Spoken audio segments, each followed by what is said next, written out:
Salam jumpa dengan saya Julius Balu. Pada kesempatan ini saya akan membahas cara mengenal Allah. Bo Ngae.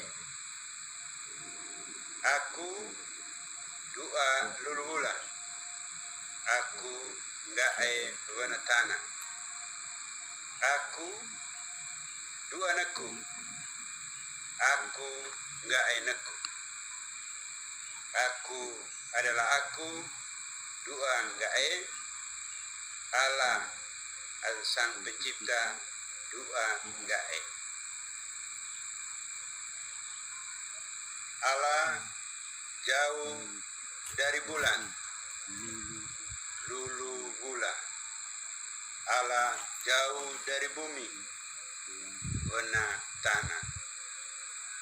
Allah berdiam di dalam matahari. Doa Ngae mera lakaone leja. Karya Allah secara teologi olah meko doa Ngae. 1. Allah yang membentuk tubuh. Doa Ngae eonano tebo. 2. Allah yang menenun jiwa. Doa Ngae eo vaemai. 3. Allah yang mencurahkan roh. Doa Ngae eo dorolo. 4. Allah yang menghembuskan nafasnya, manusia hidup. Doa Ngae eo rupi ngaikai tumatana muri. 5. Allah yang bersabda ada atau jadi. Doa Ngae eo rekam balik.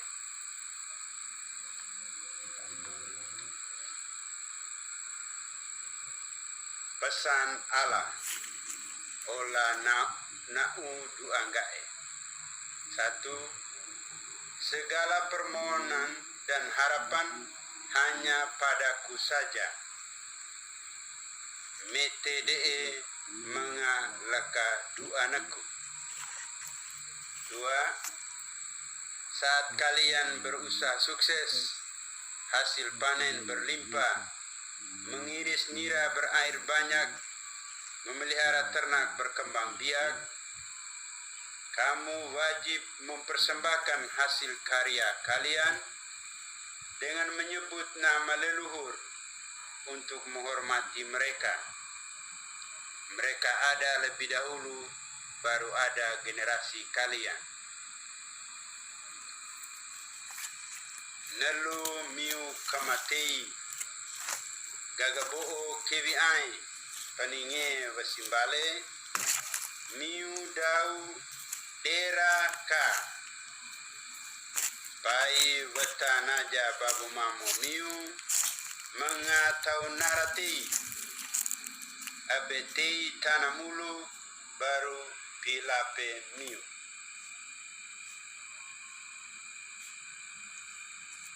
Allah tidak pernah berpesan agar manusia mengumpulkan uang sebanyak-banyaknya, menumpukan batang emas bersusun-susun.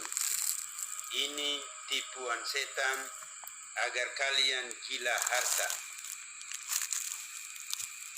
Doa Ngae iwa piragare ve tumatana mondo doi no nera-nera kupu turavea ngere kotawatu. Ina ola bajen itu we miu bingu no ngavu. 3. Mengasihi aku, mengasihi sesama seperti kalian mengasihi diri sendiri. Wa masu aku, wa masu imu sama miu, ngere miu wa masu tabo dua miu. 4. Dalam perjalanan hidup ini, kamu harus melangkah pada tatanan kebenaran, berpijak pada ajaran kemurnian. Bana la kajala masa, leta la kabolo molo.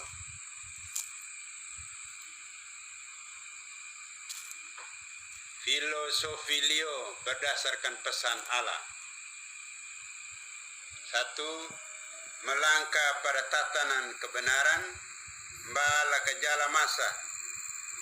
2. Berpijak pada ajaran kemurnian, leta laka volo molo. 3. Mengenal jati diri akan mengenal Allah. Mbeo tebo, mbeo ngae. 4. Mengasihi sesama seperti mengasihi diri sendiri. Gua masu tabo ata sama ngere gua masu tabo dua ngara. Filosofi Leo dalam kehidupan sosial masyarakat. 1. Leo ini so ini menyebut, memanggil ibu tetap ibu, bukan untuk disetubuhi. 2. Beo bata sobata, memanggil saudari tetap saudari, bukan untuk dinodai. Wada untuk melampiaskan nafsu bejat. Beo aji so aji, menyebut adik, istri adik tetap adik, bukan untuk berbirahi agar air gatal meleleh. 4. Beo kae so kae, menyebut kakak, istri kakak tetap kakak, bukan untuk berselingkuh agar mengeluarkan air sperma. 5. Beo ngawu ata so ata, tahu milik hak orang lain tetap milik hak orang lain, bukan untuk diperkosa, dicuri, dirampok, dibunuh, diracuni, dikhianati, dipolitisasi, didramatisir, diakali, dipelintir, dikorupsi, dijolimi, menjadi milik pribadi.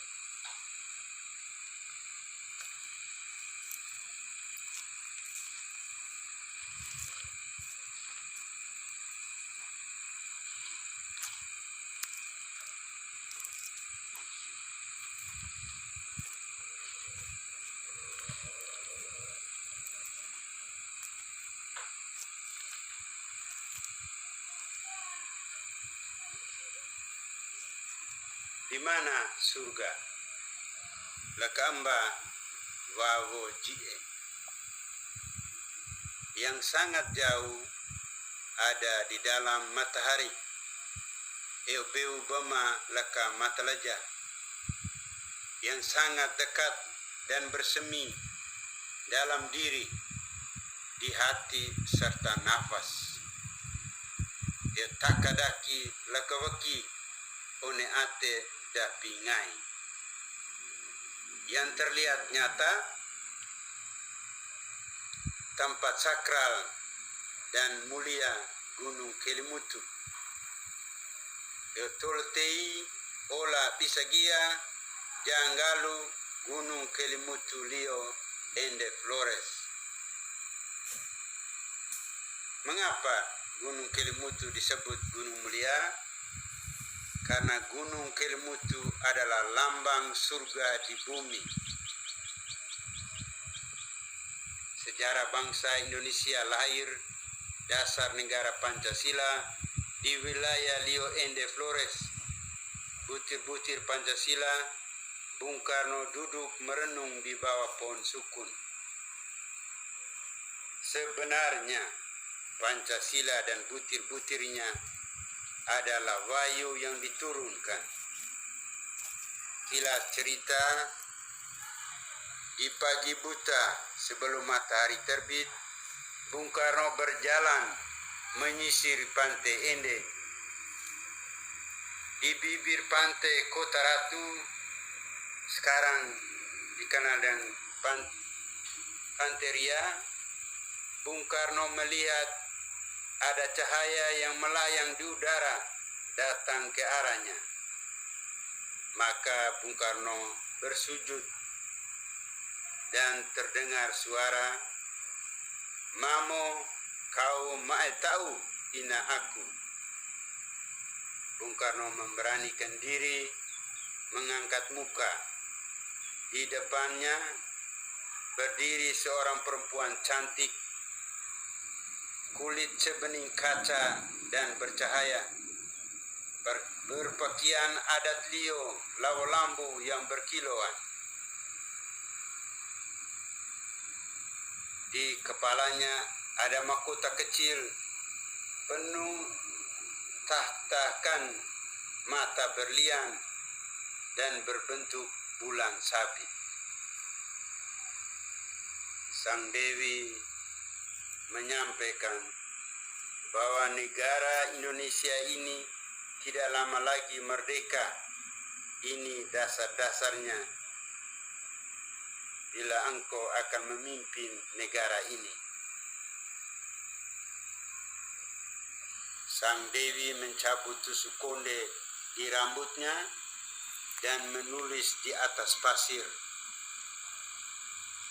dengan judul Pancasila, 1. Kemanusiaan yang adil dan beradab, 2. Persatuan Indonesia, 3. Kerakyatan yang dipimpin oleh hikmat kebijaksanaan dalam permusyawaratan perwakilan, 4. Keadilan sosial bagi seluruh rakyat Indonesia, 5. Ketuhanan yang Maha Esa.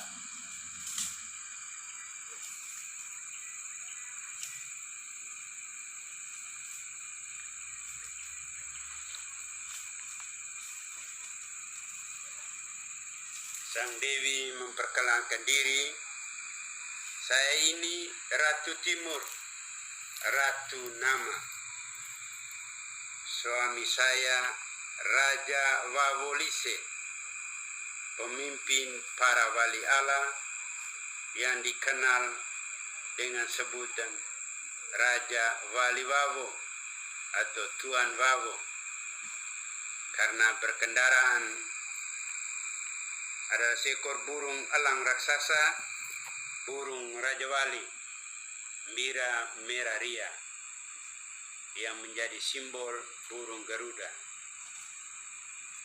Sebagai bukti, tusuk konde itu dititipkan Sang Ratu kepada Bung Karno dengan pesan suatu saat nanti diserahkan kembali ke anak cucu turunan saya.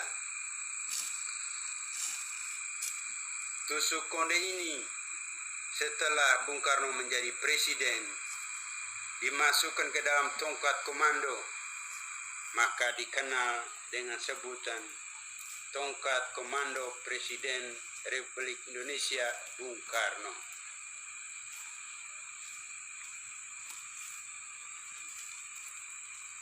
Sang Ratu menjelaskan mulai sila pertama, kemanusiaan yang adil dan beradab. Kalian berlaku adil dan beradab bila mengenal jati diri secara utuh. B.O. Teguh. Sila kedua, persatuan, satu nama Indonesia untuk bersatu seluruh Nusantara. Pu Uju Tolopongo. Sila ketiga, pemimpin yang bijaksana seperti Mosalaki Lio. 4. Sila keadilan sosial. Kalian akan mencapai kemakmuran dan kesejahteraan. Wesa pega rera beri. Kekayaan berlimpah hanya untuk berbagi dan memberi. Sila kelima, ketuhanan. Benar segala hidup kalian dengan sesama. Selanjutnya hanya mengucap syukur kepada Sang Pencipta. Muri beri mekomolo miu mengato moge more tame duanggai. Perubahan urutan sila terjadi pada Piagam Jakarta 22 Juni 1945. Sila pertama menjadi ketuhanan Yang Maha Esa. Simbol bulan sabit menjadi simbol bintang. Bung Karno juga tidak menyampaikan bahwa rumusan dasar negara darinya adalah wahyu. Karena manusia beragama kala itu tidak akan percaya zaman Bung Karno ada wahyu. Sejarah selalu menyatakan Bung Karno duduk merenung di bawah pohon sukun. Yang direnungkan Bung Karno, yakni bagaimana merangkaikan sebagai sebuah simbol negara atau lambang negara, karena penglihatannya ada burung Raja Wali, ada simbol dalam kelima sila. Pada mulanya simbol ketuhanan, yakni bulan sabit yang bermakna Dupa Lulubula atau Sang Pencipta. Piagam Jakarta pula merubah simbol tersebut, bulan sabit menjadi bintang. Saya menyampaikan kebenaran ini bukan ingin merubah yang sudah ada, tapi hanya mempertegas nilai yang sakral. Berbagai pihak kalangan ingin merubah dasar negara Pancasila, berarti tidak tahu akan keberadaan dirinya, sama dengan mau bunuh dirinya sendiri. Mau mati sendiri silakan, jangan merusak tatanan yang ada.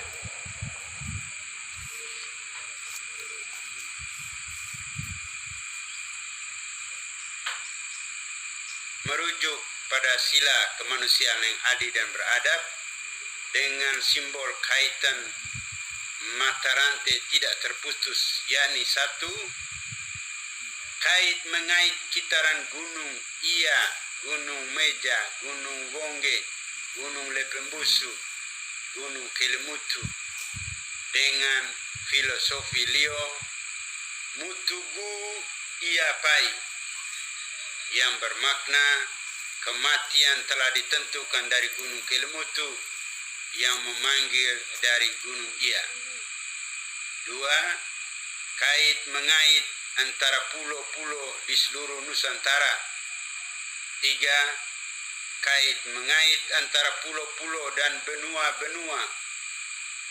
Satu lingkaran utuh disebut bumi. Mengapa adil dan beradab? Kaitan dengan simbol tiga danau Kelimutu sebagai simbol surga di bumi. Karena adil adalah pilihan manusia itu sendiri, memilih jalan hidup yang baik atau jalan hidup yang jahat. Beradab karena telah menyediakan tempat untuk arwah atau jiwa berdiam. Makna tiga danau Kelimutu. Satu, Danau Merah, Hiwu atau Polo, bukan berarti Suwangi, tapi tempat berkumpul arwah-arwah yang jahat. Manusia semasa hidupnya berpikir dan berniat jahat, serta dalam tindakan nyata melakukan perbuatan jahat. Maka setelah kematian, jiwanya terkurung di Danau Merah.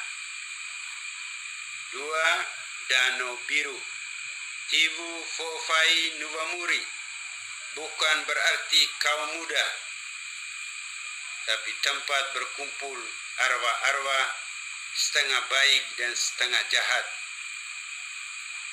Manusia semasa hidupnya berniat dan bertindak setengah baik dan setengah jahat, maka ketika meninggal tempat kurungan jiwanya ada di Danau Biru. Tiga, Danau Putih, Tiwu atau Bupu, bukan berarti tua atau lanjut usia atau ujur, tetapi tempat berkumpul arwah-arwah yang baik. Manusia semasa hidup berpikir berniat baik dan dalam kehidupan nyata melakukan tindakan benar. Maka ketika meninggal, jiwanya terkurung di danau putih.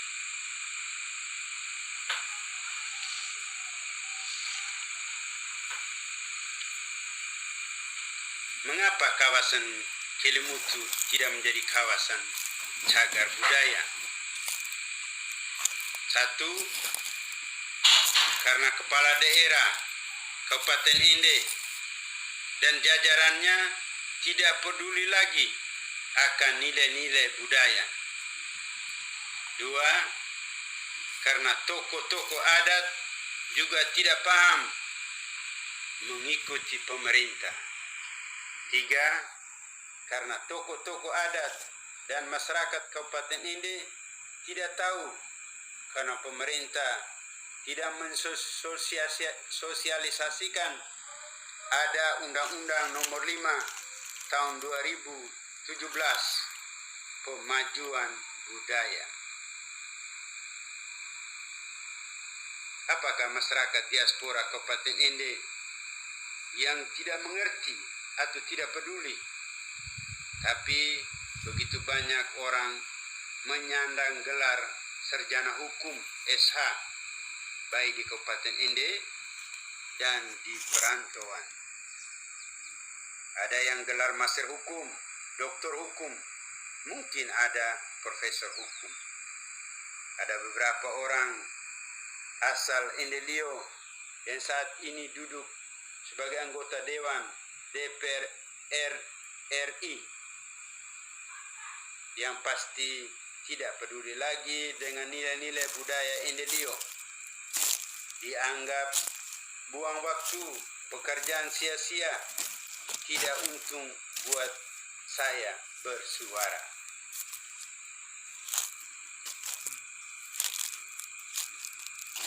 Saya bersuara bukan ingin memperoleh sesuatu, tapi saya bersuara untuk mempertahankan nilai-nilai budaya yang akan diwariskan pada generasi yang akan datang atau berikutnya. Akankah ada gerakan kaum muda bersama mahasiswa Kabupaten Ende, pemuda dan mahasiswa Provinsi Nusa Tenggara Timur, serta kaum muda dan mahasiswa diaspora NTT di Jakarta dengan nama Garda NTT menuntut agar kawasan konservasi alam Kelimutu dialihfungsikan kembali yang sebenarnya ke kawasan cagar budaya alam Gunung Kelimutu.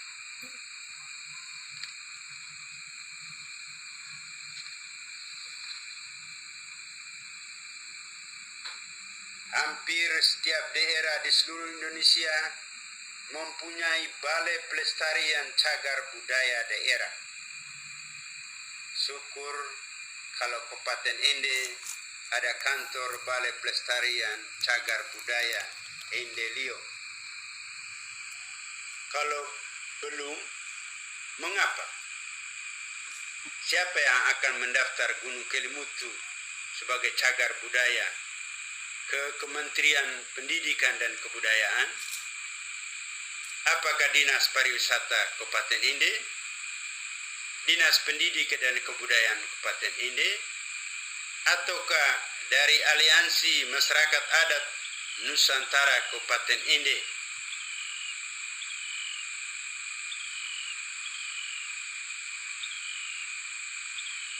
Saya kira sampai di sini perjumpaan kali ini. Mohon dukungan dengan like dan subscribe, share dan komen. Sekian dan terima kasih telah menonton video ini. Salam sejahtera untuk kita semua.